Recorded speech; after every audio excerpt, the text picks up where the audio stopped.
നമസ്കാരം. ഇന്ന് ഞാൻ വന്നിരിക്കുന്നത് നല്ല സിമ്പിളായിട്ടുള്ള ഒരു ബ്രേക്ക്ഫാസ്റ്റ് റെസിപ്പി ആയിട്ടാണ്. അപ്പോൾ എല്ലാവരും തീർച്ചയായും ട്രൈ ചെയ്ത് നോക്കണം. നല്ല ടേസ്റ്റിയാണ്. കുട്ടികൾക്കും മുതിർന്നവർക്കൊക്കെ ഒത്തിരി ഇഷ്ടമാവുന്ന നല്ല അടിപൊളി ബ്രേക്ക്ഫാസ്റ്റാണ്. അപ്പോൾ നമുക്ക് വേഗം തന്നെ വീഡിയോയിലോട്ടേക്ക് പോകാം.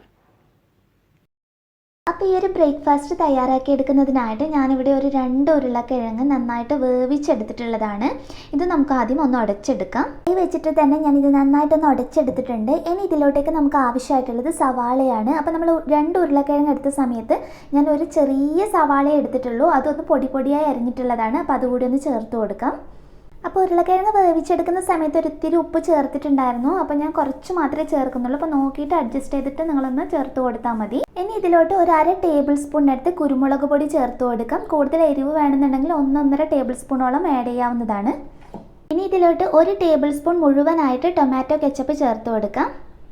ഇനി നമുക്ക് ആവശ്യമായിട്ടുള്ളത് മൈദയാണ്. ഞാനിപ്പോൾ 2 ടേബിൾ സ്പൂണിനടുത്ത് മൈദയാണ് ചേർത്ത് കൊടുക്കുന്നത്. മൈദ ഒട്ടും താല്പര്യമില്ല എന്നാണെങ്കിൽ നിങ്ങൾക്ക് ഇതിന് പകരം ഗോതമ്പ് പൊടി വെച്ചിട്ട് ചെയ്യാം. പക്ഷേ മൈദ വെച്ച് ചെയ്യുമ്പോഴാണ് കൂടുതൽ ടേസ്റ്റി ആയിട്ടുള്ളത്. ഇനി ഇത് കൈ വെച്ചിട്ട് തന്നെ നന്നായിട്ടൊന്ന് കുഴച്ചെടുക്കാം. എല്ലാം നന്നായിട്ട് കൈ വെച്ച് കുഴച്ചെടുത്തതിന് ശേഷം ഉപ്പോ അതുപോലെ തന്നെ കുരുമുളക് പൊടിയൊക്കെ നിങ്ങൾക്ക് വേണമെങ്കിൽ ആവശ്യാനുസരണം കൂടുതൽ ഉപയോഗിക്കാവുന്നതാണ്. ഇനി കയ്യിലൊന്ന് എണ്ണ തടവിയതിന് ശേഷം നമുക്കിത് ചെറിയ ബോളായിട്ട് എടുത്തിട്ട് ശരിക്കും ഒന്ന് പരത്തിയെടുക്കാം. ഞാനിപ്പോൾ ഒരു റൗണ്ട് ഷേപ്പിലാണ് ചെയ്തെടുക്കുന്നത്. അതുപോലെ ഇത് കുഴച്ചെടുക്കുന്ന സമയത്ത് വെള്ളമൊന്നും ഉപയോഗിക്കരുത്. സവാളയിൽ നിന്നുള്ളൊക്കെ നീരൊക്കെ ഇറങ്ങിയിട്ടുണ്ടെങ്കിൽ നമുക്ക് ഇതുപോലെ നന്നായിട്ട് റോൾ ചെയ്തെടുക്കാൻ കഴിയും. കണ്ടില്ലേ? ഇനി ഞാനിതൊന്ന് റൗണ്ട് ഷേപ്പിലൊന്ന് പരത്തിയെടുക്കുന്നുണ്ട്. അപ്പോൾ കയ്യിൽ വെച്ചിട്ട് തന്നെ ഇതുപോലെ പ്രസ് ചെയ്തിട്ടൊന്ന് പരത്തി എടുത്താൽ മതി. ഒത്തിരി കനത്തിൽ ചെയ്തെടുക്കരുത്. ഏകദേശം കണ്ടില്ലേ ഈ ഒരു തിക്നെസ്സിൽ റെഡിയാക്കി എടുക്കാൻ വേണ്ടിയിട്ട് നോക്കാം. ഇതുപോലെ മുഴുവൻ നമുക്കൊന്ന് തയ്യാറാക്കി എടുക്കാം. മുഴുവൻ ഞാനൊന്ന് പരത്തി എടുത്തിട്ടുണ്ട്. അപ്പോൾ ഒന്നുകിൽ നിങ്ങൾക്ക് ഇതുപോലെ തന്നെ ഡയറക്റ്റ് ഇനി ഫ്രൈ ചെയ്തെടുക്കാം. അത് നല്ല ടേസ്റ്റിയാണ്. പക്ഷേ ഇതിനകത്ത് നമ്മൾ ചീസ് കൂടി വെച്ച് ചെയ്യുകയാണെങ്കിൽ ഒന്നുകൂടി ഇത് ടേസ്റ്റി ആയിരിക്കും. കുട്ടികൾക്ക് കൂടുതൽ ഇഷ്ടമായിരിക്കും. അപ്പോൾ ഞാനിവിടെ മൊസറല്ല ചീസാണ് ഉപയോഗിക്കുന്നത്. അപ്പോൾ നമുക്ക് കുറച്ച് ഓരോന്നിനകത്ത് ഫില്ലിങ്സ് ആയിട്ട് ചെയ്ത് കൊടുക്കാം. അപ്പോൾ ഫില്ലിങ്സ് ചെയ്ത് കൊടുക്കാനായിട്ട് ഞാൻ ആദ്യത്തെ ഒരു സ്ലൈസ് എടുത്തിട്ടുണ്ട്. ഇതിലോട്ടേക്ക് കുറച്ച് ചീസ് വെച്ച് കൊടുക്കാം. എന്നിട്ട് നമുക്ക് ഒന്നുകൂടി ഇതിനൊന്ന് റോൾ ചെയ്തെടുത്തിട്ട് വീണ്ടും നമുക്ക് ഇതേ ഷേപ്പിൽ തന്നെ ഒന്ന് പരത്തിയെടുക്കാം. അപ്പോൾ ചീസ് വെച്ച് ഞാനൊന്ന് കവർ ചെയ്തെടുത്തിട്ടുണ്ട്. ഇനി കയ്യിൽ വെച്ച് പ്രസ് ചെയ്തിട്ട് നേരത്തെ പോലെ തന്നെ നമുക്ക് നല്ല റൗണ്ട് ഷേപ്പിലൊന്ന് പരത്തിയെടുക്കാം. അപ്പോൾ ഇതുപോലെ നമുക്ക് മുഴുവനൊന്ന് റെഡിയാക്കിയെടുക്കാം. അപ്പോൾ ചീസ് ഫില്ല് ചെയ്തിട്ട് ഞാൻ മുഴുവനായിട്ടൊന്ന് റോൾ ചെയ്തെടുത്തിട്ടുണ്ട്. ഇനി നമുക്കിതൊന്ന് ഫ്രൈ ചെയ്തെടുക്കാം.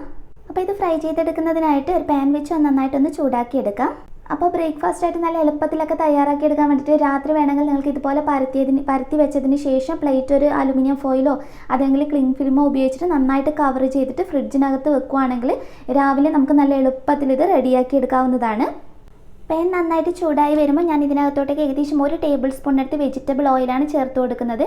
ഇനി ഓയിലിന് പകരം നിങ്ങൾക്ക് വേണമെങ്കിൽ ബട്ടറോ നെയ്യൊക്കെ വെച്ചിട്ട് ചെയ്തെടുക്കാവുന്നതാണ്. അപ്പോൾ എണ്ണ ഒന്ന് നന്നായിട്ട് ചൂടാക്കിയെടുക്കാം. എണ്ണ നന്നായിട്ട് ചൂടായി വന്നിട്ടുണ്ട്. നമുക്ക് ഓരോ സ്ലൈസായിട്ട് വെച്ചിട്ട് ഒന്ന് ഫ്രൈ ചെയ്തെടുക്കാം.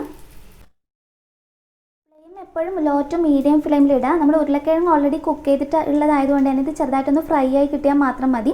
ഹൈ ഫ്ലെയിമിലിട്ട് കഴിഞ്ഞാൽ ഇത് പെട്ടെന്ന് അങ്ങ് കരിഞ്ഞു പോകും. എല്ലാ സൈഡിലും ആ ഒരു നല്ലൊരു കളറായിട്ട് നമുക്ക് കിട്ടില്ല. ഒരു ലോ ടു മീഡിയം ഫ്ലെയിമിലിട്ടിട്ട് ഇടയ്ക്കൊന്ന് പ്രസ് ചെയ്തിട്ട് കൊടുക്കാം. ഒരു ഗോൾഡൻ ബ്രൗൺ കളറാകുന്ന സമയത്ത് നമുക്കിത് തിരിച്ചിട്ട് കൊടുത്തിട്ട് ഒന്ന് ഫ്രൈ ചെയ്തെടുക്കാം. അപ്പോൾ ചെറുതായിട്ട് കളർ മാറി തുടങ്ങിയപ്പോൾ ഞാനൊന്ന് തിരിച്ചിട്ട് കൊടുത്തിട്ടുണ്ട്. ഇങ്ങനെ 2 സൈഡ് ഇതുപോലെ നമുക്ക് നന്നായിട്ടൊന്ന് കുക്ക് ചെയ്തെടുക്കാം. അപ്പോൾ ഇത് നന്നായി കുക്കായി വന്നിട്ടുണ്ട്. നമുക്കൊരു സെർവിങ് പ്ലേറ്റിനകത്തോട്ടേക്ക് മാറ്റാം. അപ്പോൾ ഉരുളക്കിഴങ്ങ് ചീസൊക്കെ വെച്ചിട്ടുള്ള നമ്മുടെ നല്ല സിമ്പിളായിട്ടുള്ള ബ്രേക്ക്ഫാസ്റ്റ് ഇവിടെ റെഡി ആയിട്ടുണ്ട്. ചീസൊക്കെ വെച്ചിട്ടുള്ളത് കൊണ്ട് തന്നെ നല്ല ടേസ്റ്റാണ് കേട്ടോ. ഇത് കഴിക്കാൻ വേണ്ടിയിട്ട് കുട്ടികൾക്കൊക്കെ ഒത്തിരി ഇഷ്ടമാകും. പിന്നെ നമ്മൾ സ്പൈസസ് ഒക്കെ നിങ്ങളുടെ ഇഷ്ടത്തിനനുസരിച്ചിട്ട് ചെയ്തെടുത്താൽ മതി. നെക്സ്റ്റ് വീഡിയോയിൽ ഇനിയും നല്ലൊരു വെറൈറ്റി ഡിഷ് ആയി കാണാം. അതുവരെ ടേക്ക് കെയർ. Bye bye.